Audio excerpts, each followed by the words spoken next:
Alternativa Sonora.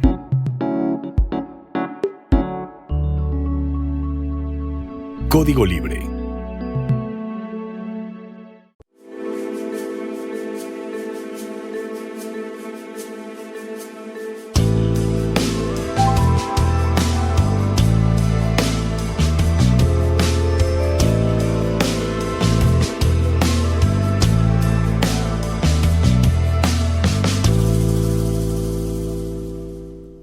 ¿Qué tal, amigos de Código Libre? Bienvenidos a una emisión más de Resiliencia en Línea. Gracias por acompañarnos desde donde estén, a través de Facebook o Código Libre, o Video Televisión, Spotify, o bien por donde quiera que nos puedan estar viendo, radio.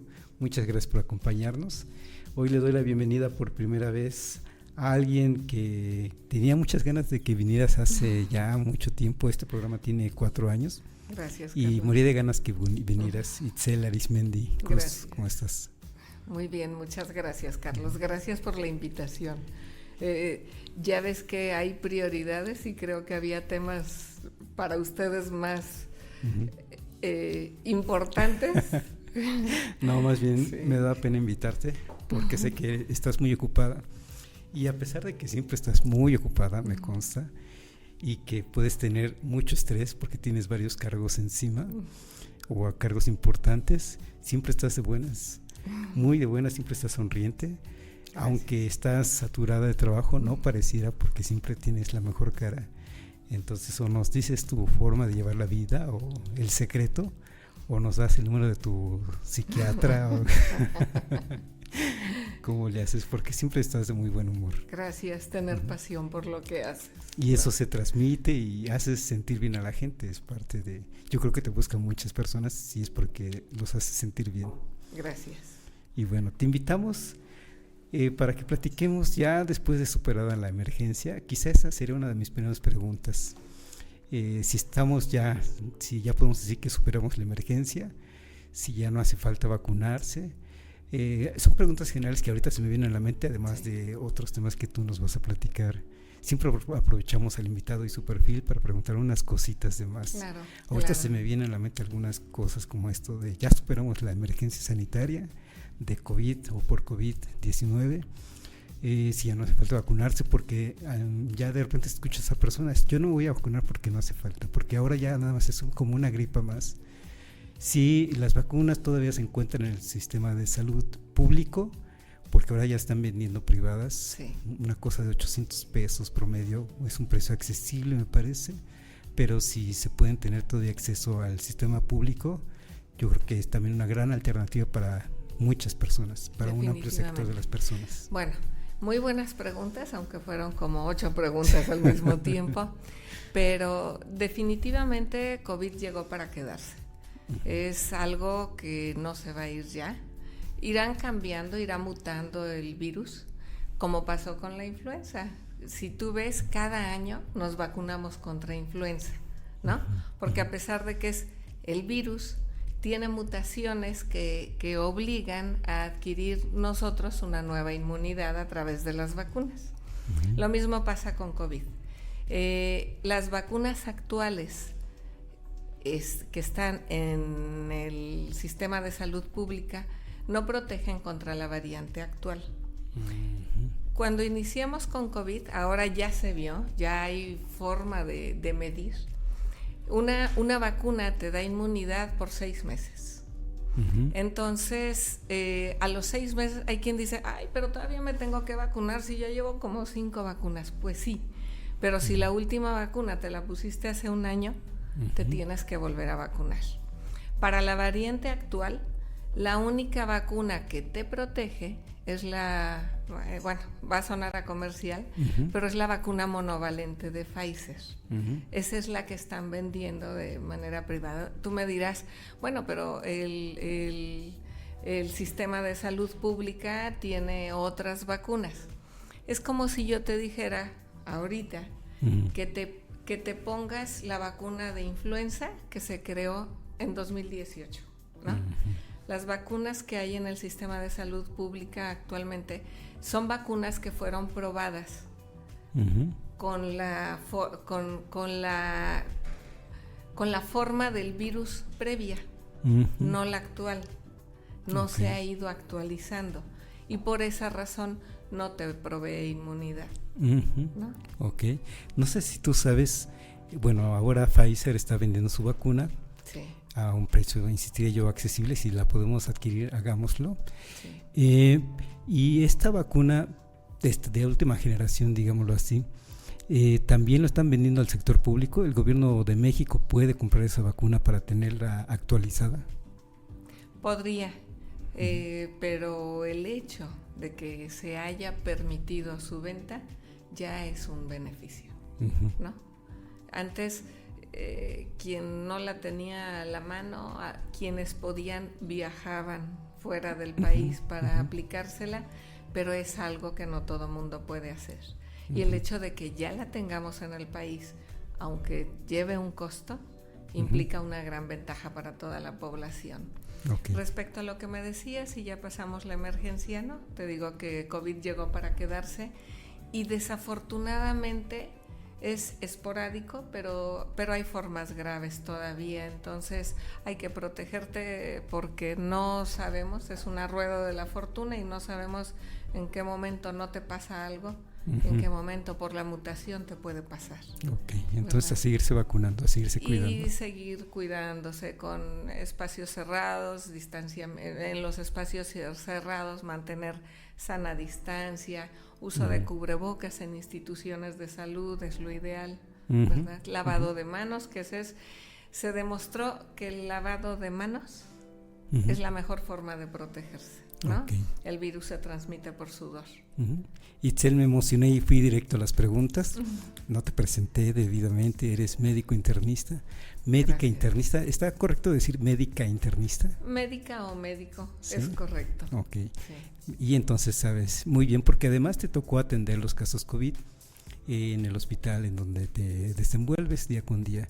Atender los casos COVID y en su momento me dijiste que tenías el récord de que habías sacado todos adelante, a todos los pacientes que habías atendido, al menos hasta ese momento, todos salieron bien, digamos. Bueno, en ese momento todavía, pero tuve 2 pacientes que fallecieron. Vi más de 300, fallecieron 2. Pero siempre lo he dicho, siempre hay que reconocerlo, esto fue un trabajo de equipo y creo que el equipo de enfermería con el que contamos en el hospital fue lo más valioso que pudimos tener. Itzel, eres modesta, 300 pacientes y que hayas visto el deceso de 2 personas es un buen récord. No sé si es cosa para celebrar, digamos, no, quizá no de tu parte, pero sí de reconocerte de parte pública, de manera pública, así que pues nuestro reconocimiento. Gracias, y Carlos. eso me lleva a una siguiente ronda de preguntas. Sí. Tú viviste entonces esta atención, ¿no sentiste miedo? ¿Te tocó no echarte para atrás, digamos, porque sin ustedes, los médicos, la comunidad de médicos, entonces ¿qué hacemos, no, como sociedad? Y a ti te tocó además no solo estar atenta como médico de tu hospital, del sistema también público al que perteneces, sino que además atender directamente a los pacientes por COVID. Y con eso las familias tenían las esperanzas depositadas en ti y por lo que vemos cumpliste bien con esa atención, con esa esperanza que tenían las familias de que atendieras bien a sus pacientes y se cumplió. Pero tú sentiste ese miedo, pasaste esas experiencias amargas que se veían en redes sociales, las madres médicas separadas de sus bebés, al menos por un tiempo, de sus familias, por días, digamos, ¿eso también lo viviste tú? Sí, definitivamente. Tuve miedo muchas veces. Si hay algo a lo que yo le temo en la vida es a los desastres naturales, ¿no? Porque es algo que no puedes controlar. Pero esta vez, esta catástrofe, porque eso fue una tragedia para miles de seres humanos, me llevó a pensar en su momento, ¿qué vamos a hacer? O sea, ¿quién va a detener esto? ¿Cómo lo vamos a hacer? Yo creo que los grandes héroes fueron los investigadores, ¿no? Quienes empezaron a descubrir vacunas, mecanismos de acción, formas de daño para atacar de manera fisiopatológica, por decirlo así, o sea, por el comportamiento del virus, cómo atacarlo. Determinar, por ejemplo, la sana distancia, que era 1.5 metros más o menos. Sí. Esas cosas fueron importantes. Definitivamente, pero sí, yo creo que esto fue una tragedia que nos envolvió a todos y que nos hizo sentirnos muy vulnerables, darnos cuenta de nuestra propia fragilidad y agradecer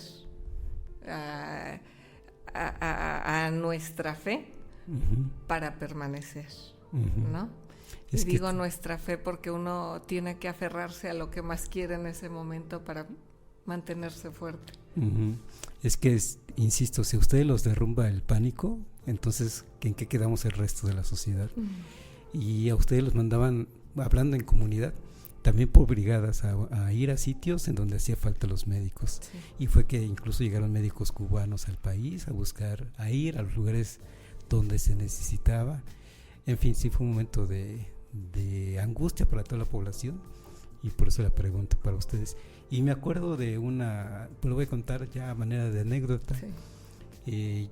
Creo que ya está un poquito controlado, al menos el asunto de la información. Ya tenían ustedes como médicos la información de los cuidados y de la atención, y a fin de cuentas te conocí también, te conozco hace tiempo, pero además por un proyecto que por ahí tenemos en puerta, y nos invitabas a ir al hospital de especialidades para conocer las instalaciones en medio de la pandemia. Yo y mis compañeros no vamos a ir. Y me dijiste algo muy cierto, que en esos momentos de pandemia el hospital era el lugar más seguro donde podíamos estar, porque tenían todas las condiciones de higiene que no se tenían en ningún otro lugar más que ahí mismo en el hospital. Sí. Y con miedo y todo fuimos, no a ese recorrido entre todos los invitados, pero sí en una reunión ahí de trabajo, en donde todos andábamos con cubrebocas, incluida tú, además tú con mascarilla, me acuerdo, y había un médico por ahí tomándose su café, muy, muy quitado de la pena. Ahí siento que, ahí me di cuenta de que sí, que efectivamente ustedes tenían la confianza, el conocimiento y la confianza para tomarse un café sin cubrebocas, sin mascarilla, y mostrarle a la gente algo muy valioso: tranquilidad, tranquilos, sí hay que cuidarnos, pero ya tenemos la suficiente información para cuidarnos. Sí. De hecho, pues bueno, ya todo el mundo conoce la historia. Esto empezó desde noviembre. Estoy en un grupo de muy queridos amigos, todos son especialistas, investigadores, somos más de 100. Yo soy de las pocas internistas puras, todos tienen algo extra. Y empezaron, ese grupo es de enseñanza, de compartir conocimientos, de trabajo en equipo, de apoyarnos ante casos difíciles. Están en diferentes partes del país, y entonces a partir de enero uno de los amigos más activos en el grupo es inmunólogo, excelente inmunólogo, empezó a compartir casos y nos empezó a decir: ¿saben qué? Esto es terrible. Esto va a ser inimaginable. Nos empezó a detallar mecanismos más o menos de cómo se estaba comportando el virus a partir de noviembre. Y en febrero, nosotros aquí en el hospital empezaron a llegar artículos, y en febrero empezamos a establecer protocolos precisamente para prepararnos para la pandemia, ¿verdad? No esperar que estuviéramos en medio de la pandemia, sino ya ser preparados. Desde antes ya empezamos a capacitar personal, y te digo, yo agradezco mucho a todo el equipo, porque las señoras de cocina, los señores de mantenimiento, las señoras de limpieza, todo el mundo se puso la camiseta para ayudar. Claro, todo el mundo doblaba o triplicaba turno, porque era un trabajo exhaustivo, era trabajo de 24, agotador, 36, 48 horas sin salir del hospital, todos. Y no les importaba que pasara su turno, ellos se quedaban a seguir ayudando. Mira, Sí. acabo de hacer énfasis en la comunidad de médicos, pero es cierto, están los camilleros, están Todo los mundo. intendentes, Todo mundo, técnicos de todo tipo. de todo tipo, Mm, todo mundo. mira, Sí. no, pues nuestro reconocimiento para todo ese personal Muchas gracias. que no se rajó, digamos. No se echaron para atrás. Con todo y miedo. Hay muchos sectores, muchos gremios que estuvieron trabajando todo el tiempo, que también en su momento se los reconocimos. Nuestros diputados, senadores también fueron a estar en sus sesiones Sí. para estar generando, promoviendo leyes, también para la atención misma del COVID, ya desde la parte legislativa, si no caminaban los procesos, ¿no? Exactamente. Muchas personas estuvieron trabajando, pero bueno, ahora estamos contigo como representante de esa comunidad de médicos y servicios médicos, y entonces con ello va también estos técnicos que comentas, Sí. nuestro reconocimiento. Gracias. Y bueno, para pasar a la siguiente parte, porque te invitamos para que nos platiques de las secuelas del COVID. Yo tampoco sabía que existía esta palabra de long COVID, ahorita nos dices qué es, pero nada más unos pequeños datos que comentamos ya en algún momento durante la pandemia. Nada más para, digamos, contextualizar cosas muy breves. Hubo por ahí una encuesta en alguno de esos momentos, y esa encuesta que se le aplicó a las personas, 41% de la población que respondió la encuesta disminuyó su trabajo, 41%. Ahí sí como todo el mundo se fue a confinar, digamos, a guardar sana distancia, y no se diga en las primeras semanas que fue cero contacto básicamente. Ya en promedio 41% de la población disminuyó su trabajo sustancialmente, 23.6% no contaba con seguridad social. No sé si ustedes además atendieron casos en donde pues no tengo seguridad social y vengo a ver si ustedes Sí. me atienden. Sí. A ver, si de estos datos que te comento, a ver qué comentas en lo general. 56% de las personas encuestadas manifestaron la necesidad de estar físicamente cercanos a sus seres queridos, y esa parte que dura cuando estabas enfermo de COVID y no podías verlos y más bien te aislaron, y todavía pasada la emergencia sanitaria todavía se veía que había pacientes que morían de COVID y ya no los volvías a ver, se quedaban dentro del hospital y te lo regresaban también, como dices, con un protocolo, y ese protocolo era envuelto el ataúd y no se podía ver. Para ver o para reconocer a la persona, entraba uno o dos familiares a una habitación, los vestían por completo de su traje especial, lo reconocían y volvían a sellar la caja, y el resto de familiares ya no pudo despedirse de la persona. Y esa parte es dura, y 56% de las personas aquí dice que manifestaban la necesidad de estar cerca físicamente. Esa parte también muy importante, que nos hayamos mantenido cercanos y con ello cercanos a las familias. Y bueno, nada más para hacer el corte de estos datos que comento, de las personas convencidas del confinamiento, 75%. Alto, pero quiere decir que también hubo una proporción importante que no estaban muy convencidas del confinamiento. Sí. Y también lo llegamos a ver en los reportes que a veces eran un poquito imprudentes. Pero bueno, de estos datos no sé si quieres comentar algo. Sí, varias cosas. Primero, nosotros preparamos una habitación con presión negativa. Esa ya la teníamos lista desde marzo. Se aspira todo el aire contaminado, entonces todo el ambiente es estéril, ¿no? Y ahí, muy optimistas, pensamos que era suficiente una cama. Pero dada la afluencia de pacientes, asignamos una sala general que consta de 5 camas para tener pacientes ahí. Y también eso nos desbordó. Entonces empezamos a hacer uso de otras habitaciones cuando de plano ya no había dónde. Precisamente por esa necesidad de camas, preferimos que los pacientes que tuvieran seguridad social, ISSSTE o Seguro Social, se fueran a sus instituciones, y preferimos darle prioridad a los pacientes que no tenían derecho a biencia. Si el Hospital General tenía lugar, los canalizábamos a Hospital General. Y si a nosotros se nos desocupaba una cama, de inmediato volvía a ocuparse, había hasta lista de espera. Ahí ayudó mucho el hecho de, yo recuerdo que me confiné, yo me contagié de la variante Delta, que fue la más agresiva. Cuando me confiné tenía 5 pacientes hospitalizados graves. Y les hacía una visita por videollamada en los días que estuve confinada.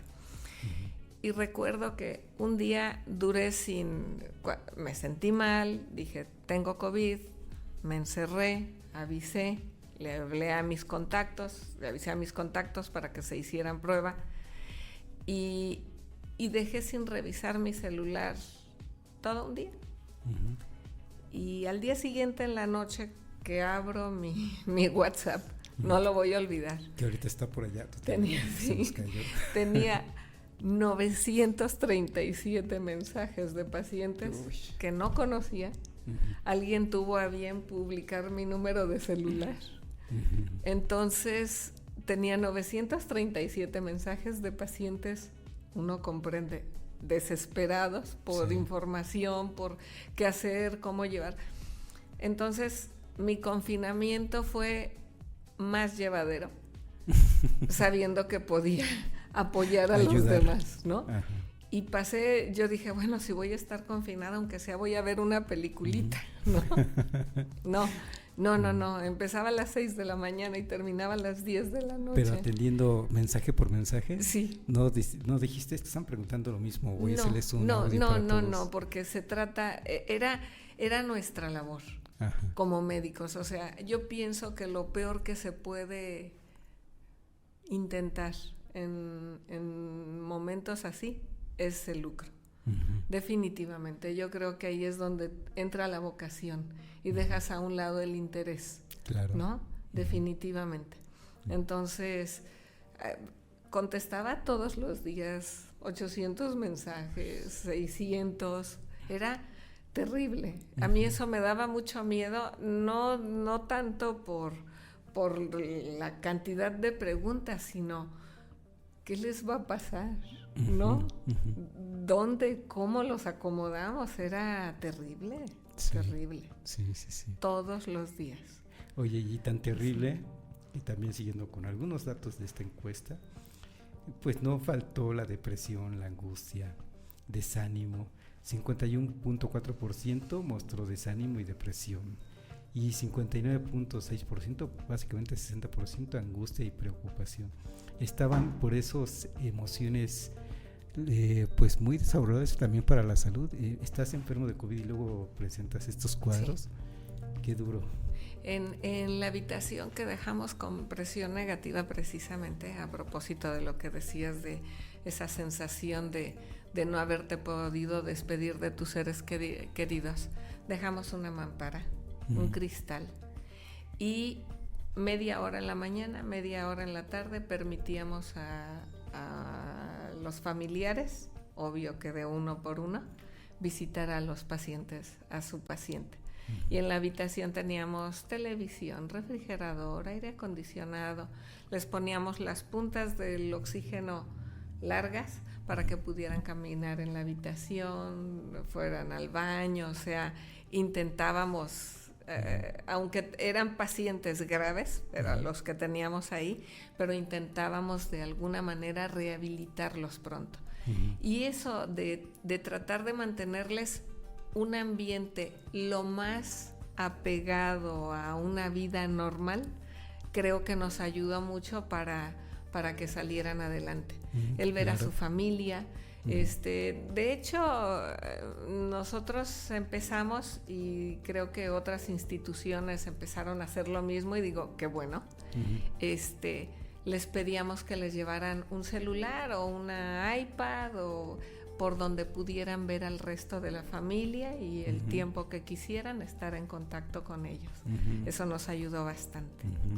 Y con esto que dices también tiene que ver con esta otra pregunta que se hizo en esa encuesta, y eso es a fin de cuentas un estudio que se hizo en la cual concluyen que el teletrabajo revolucionó al mundo. Bueno, el COVID quizá revolucionó la tecnología, quizá esa sería otra también forma de verlo, en donde 50% de los encuestados dijeron haber estado 11 horas al día conectados. Tú fuiste una de esas personas que estuvo conectados. Bueno, mientras me confiné, ya después ya no, ya estaba acá, ¿no? Pero mientras me confiné sí tuve esa oportunidad. Y tuvo sus pros y sus contras el teletrabajo. Por dos razones. Primero, porque quien trabajaba así no era respetado en sus tiempos de descanso. Claro. ¿No? Una maestra, por ejemplo, 11 de la noche y las mamás haciendo preguntas. Un ejemplo sencillo, ¿no? Sí. O sea, no me queda claro que la maestra tiene derecho a descansar, ¿no? Y por otro lado, el teletrabajo hizo que fuera más cómodo para muchos padres de familia estar pendientes de sus hijos, estar pendientes de su casa y poder rendir en el trabajo. El gran pero que le veo es que después de eso ya no querían regresar al trabajo presencial, ¿no? Y definitivamente la interacción es indispensable para el ser humano. Qué bueno que lo ves así, porque yo soy de los que piensa eso. Sí. Porque sí se volvió muy cómodo no ir. Ya después de que se levantó la emergencia y que ya nos obligaron a ir, váyanse a trabajar, ya fuimos demandados de parte de los patrones directamente. Todavía hubo un periodo de tiempo en el que la gente no iba de todos modos. y también el asunto de cómo los obligas y que se te enfermen y la responsabilidad es tuya. Entonces fue un proceso también el que se vio ahí para que la gente regresara finalmente. Sí, nos resetearon el chip, digo yo. Sí. Pero entonces tú te mantienes, esto es un poquito al margen, pero de las pocas personas que tratan de vivir libres de estas redes, de estarse conectando. Es indispensable. Yo lo utilizo como una herramienta de trabajo, ¿no? Para actualizaciones, para estudio, preparar alguna plática. Es indispensable. Uno tiene que estar, pero definitivamente no hay como la interacción, ¿no? Porque muchas personas veo que se quedaron colgados en eso, en estos comportamientos, digamos, que a fin de cuentas eso es algo de las consecuencias de esta pandemia, que nos volvimos se volvió muy habitual que usáramos estas cosas. Y aquí también hay datos en esta misma encuesta de aplicaciones más usadas durante la pandemia. WhatsApp, no se diga, 97.5%, básicamente 100%. Facebook llega al 89%, perdón. Netflix tuvo su boom también, 71.3%. Y pudo haber sido más, nada más que estos servicios ya cuestan, por eso es que no se llegó al 100%, digamos, pero 71%, Google 69%, estoy redondeando. El uso del Zoom, para lo que dices, para las clases, por ejemplo, también tuvo su boom. Mercado Libre, las compras por internet también tuvieron Creo su que boom. fueron los negocios que más se dispararon, ¿no? Sí. Hasta la fecha ya están desapareciendo muchas tiendas, porque todo el mundo prefiere comprar en línea. Se volvió muy cómodo. Definitivamente. Sí. Bueno, y para los que tenemos nostalgia por lo antaño, yo soy de los que todavía intenta comprar en tienda, prefiero comprar en tienda. Sí. Ver, probarte y demás. Pero yo también, de las cosas que se empezaron a ver, que quien está en una oficina y comparte oficina, digamos, a la entrada cómo se llenaban las cajas que llegaban paquetes de Amazon o del Mercado Libre para fulano de tal que no está y entonces ahí se lo dejaron. Y ya se volvió también habitual que ahí están las cajas de toda la mercancía que se compra cotidianamente. Sí. Bien. Itzel, y entonces ya después de toda esta emergencia y que tú atendiste, nos comentas 300 casos, después les diste seguimiento a esos casos. Sí. Después de eso, a corto plazo, hablando con el doctor Isidro Murillo, otorrino y amigo muy querido, platicábamos pues de los pacientes con fibrosis pulmonar. Y entonces empezamos a revisar con este otro grupo de amigos que te digo acerca de tratamientos con fibrosis pulmonar. E hicimos una prueba piloto, por decirlo así. Ya había artículos publicados. Uno no puede no puede ejercer la medicina basada en ocurrencias, ¿no? Se llama medicina basada en evidencia. Sí, todo debe ir respaldado, no puede uno tener ahí ideas aisladas y decir esto a ver cómo me funciona. Nuestros errores se traducen en vidas, entonces sí tenemos que ser muy responsables en ese aspecto. Y ya con el respaldo de algunos artículos que mostraban la pirfenidona como un medicamento antifibrótico en los pacientes con fibrosis pulmonar. La pirfenidona salió a partir de 2014. Reclutamos algunos pacientes, 8 específicamente, 8 pacientes que tratamos con pirfenidona. Pedimos permiso a la Universidad de California para un cuestionario específico para fibrosis pulmonar. Pedimos la licencia para poder hacer uso del cuestionario. Y esos 8 pacientes, pues prácticamente, déjame decirte que dentro de ellos incluso, valga la redundancia, incluimos a pacientes fumadores crónicos que ya de por sí tenían fibrosis y quedaron con oxigenaciones mejores de las que tenían antes de COVID. Ok, ¿con ese medicamento? Sí, les fue muy bien, bendito Dios. Y a partir de ahí, pues bueno, vas tratando de seguir viendo qué otras cosas se pueden hacer.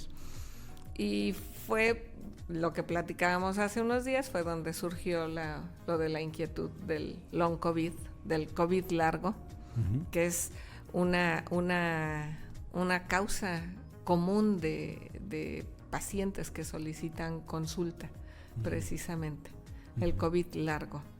Es que dicen, es que desde que me dio COVID, ¿no? Y ahí empezamos con el long COVID. ¿Eso suena que también requieren terapia psicológica o no es así? Long COVID es que hay varias condiciones. Aquí hay 3 puntos que hay que tomar en cuenta. El paciente tiene síntomas desde antes de COVID, ¿no? Una fibromialgia te puede dar muchos síntomas muy similares, pero puede ser que ya la padezcas antes de COVID. Esa es su primera condición.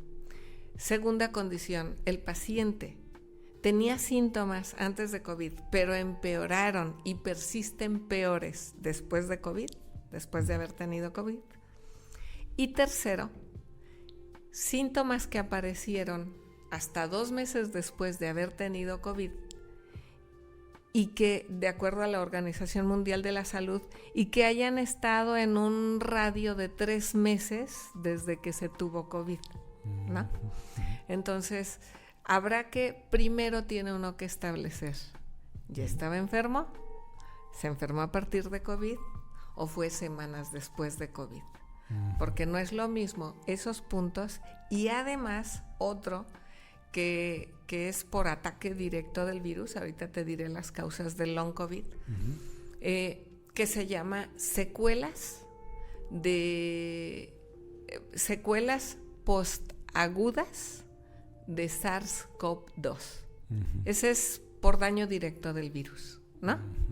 Pero tomemos en cuenta que el virus permanece, por decirlo así, vivo 9 días. Y lo que se presentaba después, que eran las consecuencias más graves, ya no eran por el virus, era por nuestro sistema inmune, ¿no? Que nuestras defensas empezaban atacando al virus y se quedaban bravas, como un perrito que sueltas y que va y ataca al ladrón que se quiere meter a tu casa, pero como ya se quedó picado y ya anda suelto, empieza a morder a todo mundo, ¿no? Okay. Eso hicieron nuestras defensas. Okay. Y esa es la causa del long COVID. Y el long COVID tiene manifestaciones frecuentes, fatiga, dolor de cabeza, alteraciones del estado de ánimo, angustia, depresión, alteraciones neurológicas, alteraciones cardiovasculares, alteraciones metabólicas. O sea, es toda una cascada de síntomas, alteraciones autoinmunes. A mí me surgió la inquietud a propósito de que hace unos 4 meses fue donde me pareció muy interesante, porque pues sí, veo muchos pacientes con fatiga, pero hace unos 4 meses tuve la oportunidad de estar en un congreso de neuroreumatología en el Instituto Nacional de Neurología. Y entre las estadísticas que presentaban a propósito de cómo las enfermedades neurológicas de tipo inmunológico se dispararon a partir de COVID. Entre otras, o una de las más comunes, algo que se llama síndrome antifosfolípido. Eso se detecta mucho en mujeres jóvenes que tienen abortos de repetición, ¿no? Entonces le hacen la prueba y tiene un síndrome antifosfolípido y crean anticuerpos contra su bebé y viene el aborto, ¿no? Pero además forman trombos en diferentes partes del cuerpo porque su sistema inmune rechaza. Y me llamó mucho la atención, de ahí la inquietud, me llamó mucho la atención que en el Instituto Nacional de Neurología, que es un hospital de concentración, el 43% de los pacientes que llegan con un embolismo cerebral, 43%, que es casi la mitad, es por síndrome antifosfolípido, independientemente de que sea hombre o mujer, ¿no? El síndrome antifosfolípido se ve más en mujeres, pero ahí es igual. Entonces dices, es increíble. Uno piensa que las embolias, como les llama todo el mundo, que las embolias cerebrales son por diabetes, por hipertensión, por arritmias cardíacas, o sea, uno las considera causas comunes, pero que te digan que casi la mitad es de origen inmunológico, es sorprendente. Claro. Has escuchado, yo creo, que cada vez más frecuentemente de hombres jóvenes infartados, sí, ¿no? Ahora sí, ¿por qué? Por el despertar de la inmunidad a partir de que tuvieron COVID, ¿no? Hacen miocarditis, hacen infartos. Entonces, y algo muy interesante es que tú me comentabas hace rato, es que a mí nunca me ha dado, o si me ha dado, no he tenido síntomas. Pero ¿qué crees, Carlos? Aunque no hayan tenido síntomas, exacto, a eso voy. Aunque no hayan tenido síntomas, pueden tener la complicación. Esa es otra, ¿no? Mira. ¿Quién tiene más riesgo de padecer COVID largo, long COVID? Las mujeres. Quien haya tenido síntomas respiratorios y quien haya tenido una enfermedad, una presentación grave de la enfermedad, ¿no? Y hasta el 7% de los pacientes que tuvieron COVID desarrollan COVID largo. 7%. Que dices, 7% es poquito. No, tomando en cuenta la cantidad de personas que se infectaron, es un porcentaje alto, ¿no? ¿Cuántos habrán infectado? ¿De cuánto quedó la cuenta? ¿Cuál 60. De todas? No sé, la de... Porque citaban una oficial y una no oficial, entonces la no oficial era 4 veces más alta que la cifra oficial, así que, pues sí, la verdad es que... Muchos, pero miles, ¿verdad? Es una muestra muy grande, sí. Recuérdanos los síntomas, entonces, pero recuérdanos los síntomas, pero dinos quién nos puede diagnosticar para tampoco entrar en pánico. Es que de repente podemos entrar en pánico por lo que sea. Sí, hay que tener mucho cuidado con eso, hay que ser muy precavidos y tampoco caer en la psicosis.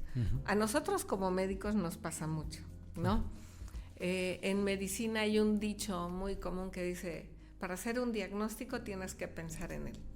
Y luego nos pasa que los médicos vemos o vamos a una plática de un tema y al rato queremos que todos los pacientes tengan eso, ¿no? Eso es muy común entre nosotros. Y a mí me andaba pasando con esto de la inmunidad y los embolismos cerebrales y demás, ¿no? Como me llamó tanto la atención eso del síndrome antifosfolípido en pacientes con embolismos cerebrales, empecé a hacerle anticuerpos antinucleares, que es una forma de ver la inmunidad alterada, a todas mis pacientes que llegaban con fibromialgia o con disautonomía.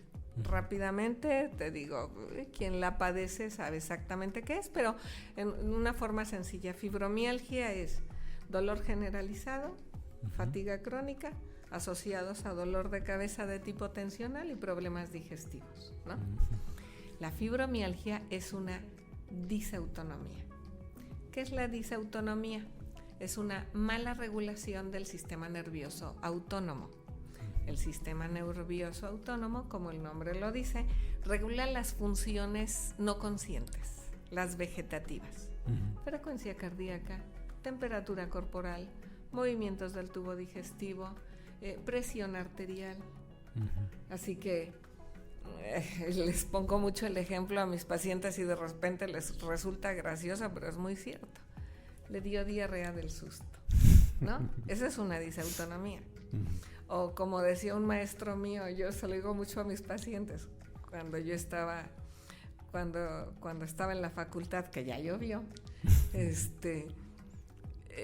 decía un maestro mío, cuando quieran mucho al novio, no le digan, te regalo mi corazón, díganle, te regalo mi colon, ese es el que siente todo. Y es cierto, ¿no? Voy a dar una plática, me duele la panza. O de repente empiezo a sudar cuando estoy nervioso, o se me acelera el corazón, o quiero vomitar, o me da escalofrío. Eso es una disautonomía, ¿no? Y causas comunes de disautonomía, pues hay muchas: Parkinson, diabetes, menopausia, problemas tiroideos, estrés intenso y problemas inmunológicos, ¿no? Y la disautonomía en el long COVID se presenta hasta en un 65% de los pacientes. Por eso hago mucho hincapié en la disautonomía. Síntomas comunes: fatiga, no de disautonomía, sino de long COVID. Fatiga, dolor de cabeza, disautonomía, problemas neurológicos, la disautonomía muy manifestada sobre todo por alteraciones del equilibrio. Problemas neurológicos como calambres, ¿no? Entumecimiento, problemas cardiovasculares, infarto del miocardio, miocarditis, dolor torácico. Hay muchos pacientes que llegan y dicen, es que desde que me dio COVID me duele el pecho. Es obligado que hagamos pruebas sencillas para descartar, obviamente, que ese dolor en el pecho no sea una miocarditis, o sea, una inflamación del músculo del corazón, o que sea una angina de pecho, es obligado, pero también puede dar dolor torácico por reflujo, ¿no? El dolor torácico por COVID es sobre todo por artritis de las costillas, ¿no? Osteocondritis se llama, y eso se quita con antiinflamatorios sencillos, ¿no? Pero también hay pacientes que a partir de COVID tuvieron descontrol de su glucosa y persisten con descontrol. Hay pacientes que después de COVID eran hipertensos y la hipertensión se descontroló y tuvieron que cambiar o aumentar medicamentos, ¿no? También hay pacientes que no eran diabéticos y se hicieron diabéticos. Y la ansiedad y la depresión son manifestaciones también muy comunes del long COVID. Y una que a mí me llama mucho la atención son las alteraciones cognitivas. Atención dispersa, disminución de la memoria, lento pensar, lento movimiento, lento hablar. Les llamamos, bueno, bradicinesia, bradipsiquia, bradilalia, ¿no? O sea, tus funciones cognitivas disminuidas, función ejecutiva. Ay, es que antes yo hacía esto rapidito y ahora lo tengo que hacer en pausas porque no puedo ir rápido, ¿no? Y pues unas que todo mundo conoce, la alteración del olfato, ¿no? La pérdida del olfato o el oler, la anosmia o la fantosmia, que es oler cosas que no son o tener distorsionado el olfato, o las alteraciones del sabor. Aquí algo que me llama mucho la atención se llama disgeusia. Las alteraciones del sabor han sido una causa común de descontrol de la presión arterial. Y me vas a preguntar por qué. Porque como no le saben las cosas, le ponen más sal a la comida. Y eso hace que te suba la presión. Entonces ha sido también otro mecanismo para que la presión suba, ¿no? Sí. En la disautonomía, la deshidratación, el consumo de alcohol y el hacer ejercicio en climas muy calurosos te provoca descompensación. Y lo que me queda claro es que hay que ir al médico, porque sí, o sea, podemos pensar que es una cosa y es otra. Exactamente. Diferente. Y bueno, en sí que tú digas, esta pastillita es para el long COVID, no. Definitivamente el tratamiento tiene que ser individualizado. Definitivamente el médico tiene que descartar otras causas antes de pensar en eso. No ahora todos vamos a pensar en long COVID, ¿verdad? Sí, es que justo me quedo eso pensando si todos los médicos están pensando, como dices, en descubrir quién tiene long COVID entre sus pacientes. Sí. Pero pueden ser otras cosas. Pueden ser otras cosas. Y mejor sí ir al médico. Tenemos todos estos síntomas y bueno, ir al médico. Sí. Es que también tenemos la falta de hábito de ir al médico y autorrecetarnos muchas de las veces. Entonces mejor ir al médico. Y te pregunto también cosas como esto ahora del long COVID, que yo no imaginaría que ahora es un problema a atender, pero me preocuparía que sea un problema de atención pública, que este ya sea un fenómeno de salud pública, así como el COVID mismo, que fue un asunto de atención de salud pública. Este long COVID también lo está haciendo. El gobierno también está implementando ya un sistema de atención a esto. No como tal, o sea, no se han establecido protocolos. Lo que yo te platico son revisiones, ya con mucho gusto te puedo compartir porque te digo, todo tiene que ser respaldado, no puede uno hablar por ocurrencia, pero todo lo que te platico viene en un consenso, en una reunión del sistema de salud total, por decirlo así. O sea, muchos países del mundo participaron en esta investigación, sacaron los síntomas comunes y sacaron los tratamientos, que son sencillos además, ¿no? Son sencillos. Así que, pero México como tal no participa en ese tipo de protocolos, ¿verdad? Ya. Entonces tú estuviste dando seguimiento en dos vertientes, digamos. Una por estas alteraciones al sistema respiratorio que comentaste, y que trataste con un medicamento que les ayudó en buena medida. Recuérdame el nombre de esta. En los pacientes con secuela. Ajá. La pirfenidona. La pirfenidona se utiliza mucho en dermatología. Pomada de pirfenidona para las cicatrices que hacen fibrosis y demás, ¿no? Queloides. Pero pues también en tableta lo hay para el pulmón y para otro tipo de patologías, ¿no? Claro que hay que tener conocimiento del medicamento. Te digo, nosotros antes de iniciar el protocolo, sí tuvimos que pedir licencias, tuvimos que prepararnos y conocer el producto antes de hacer uso de él. Y la otra vertiente que trabajaste es esto precisamente del long COVID. ¿Y tú se lo informas a alguien, no sé si a la COFEPRIS o algún centro público estatal, pensando que estamos en una entidad federativa fuera de la Ciudad de México? Sí. ¿Se lo informas a algún organismo de este tipo público? Fíjate que ya hay muchos estudios acerca de esto, de las reacciones autoinmunes, del despertar del sistema inmune en long COVID.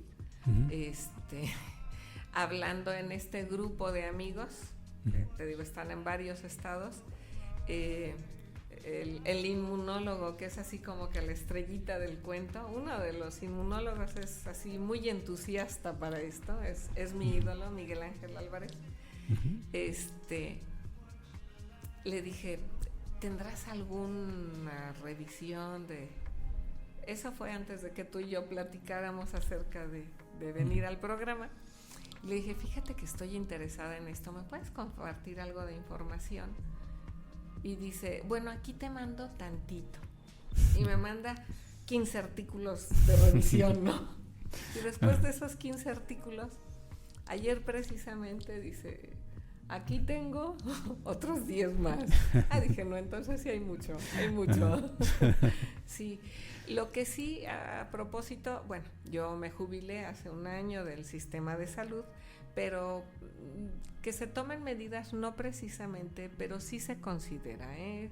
Cuando estaba yo en la institución, se tenía la incapacidad por COVID largo, era motivo de incapacidad, síntomas graves de COVID largo eran motivo de incapacidad o secuelas por SARS-CoV-2.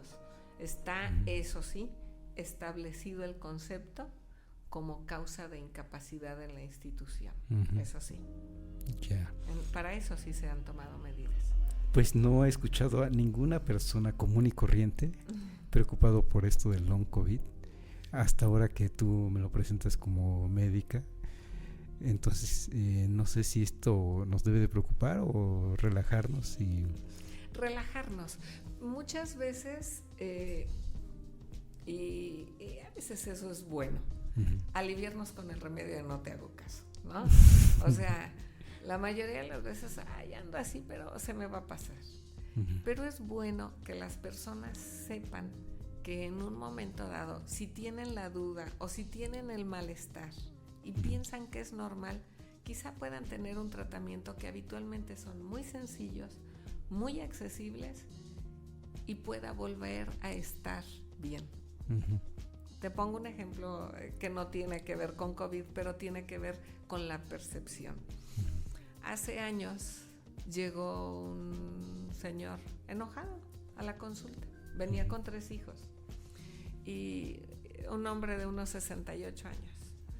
Y le digo, don fulanito, ¿y qué lo trajo a la consulta? Pues mis hijos. Yo no quería venir, me dice. Entonces me dicen los hijos, doctora, ya estamos aquí, nunca se ha revisado a mi padre, por favor, revíselo de todo.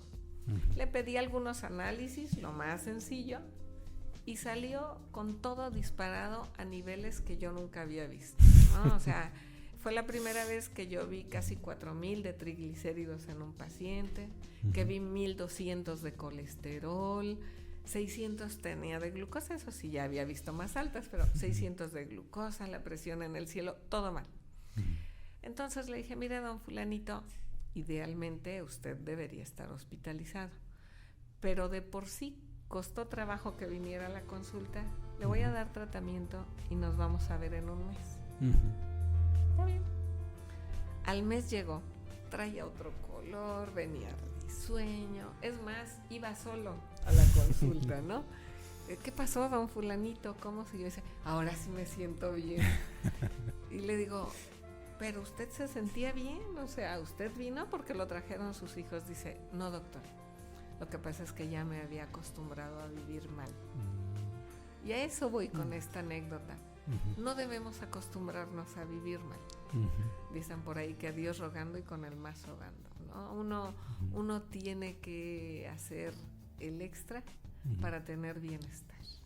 Pero lo dices, no sé, en esta ciudad, que es una ciudad pequeña, vengo de Ciudad de México y ahí alcanzo a ver personas mayores, como dices, 60 y más, 70, creo que más bien 65 y más, que no quieren ir a la atención médica, al IMSS, al ISSSTE, porque temen que se van a quedar hospitalizados. y que sienten que ya no van a salir. Creo que esto viene de una mala fama que se tenía del IMSS especialmente, y que era para morirse, digamos. No sé si esto persiste. Hay pacientes que definitivamente llegan, por ejemplo, aquí a urgencias y dicen, pero no me quiero quedar. O sea, quítenme ahorita, pero no me quiero quedar. Uno debe respetar la decisión del paciente. Y si el paciente no se quiere quedar, él es responsable de él, ¿no? A veces dices, bueno, le quito el dolor, hagas estos estudios y luego regresa a traerlos, ¿no?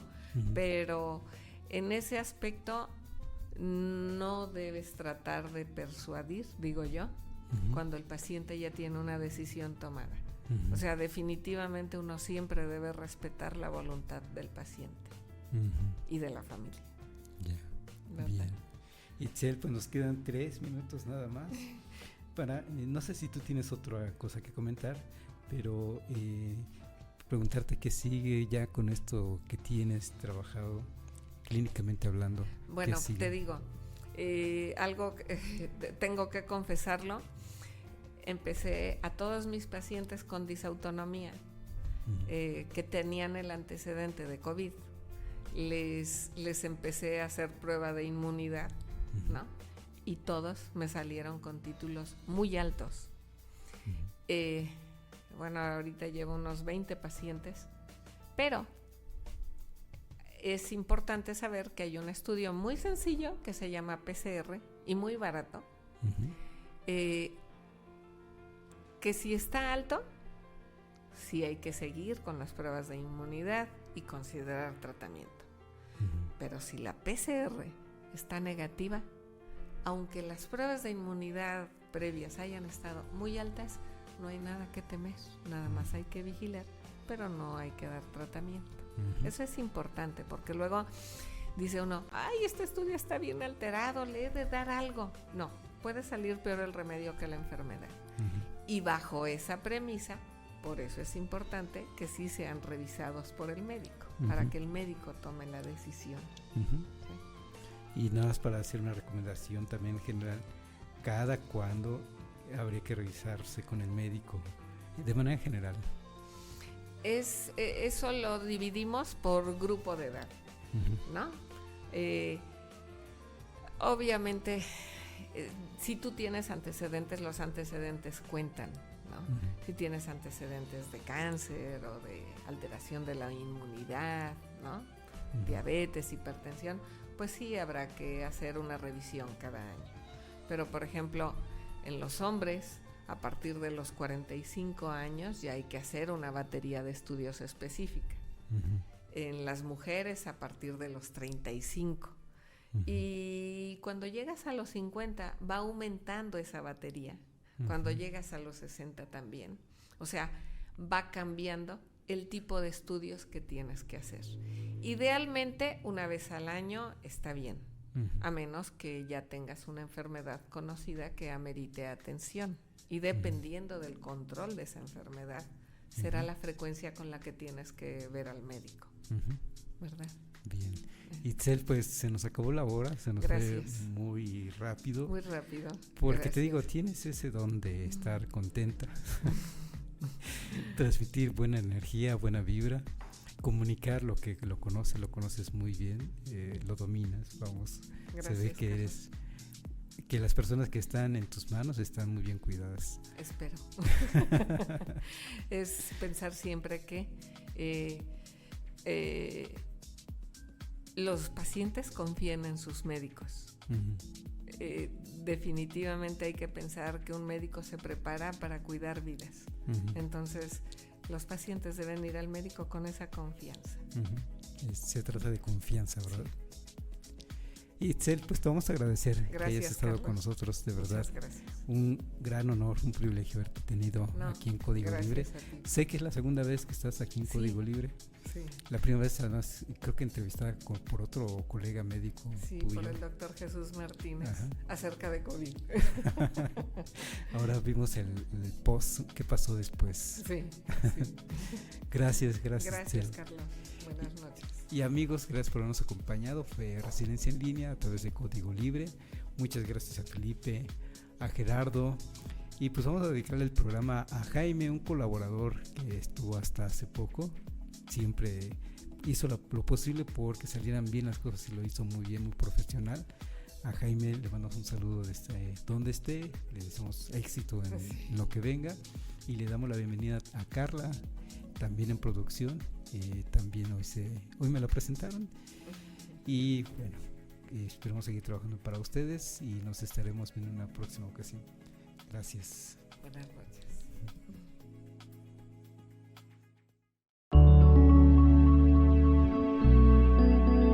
Código Libre.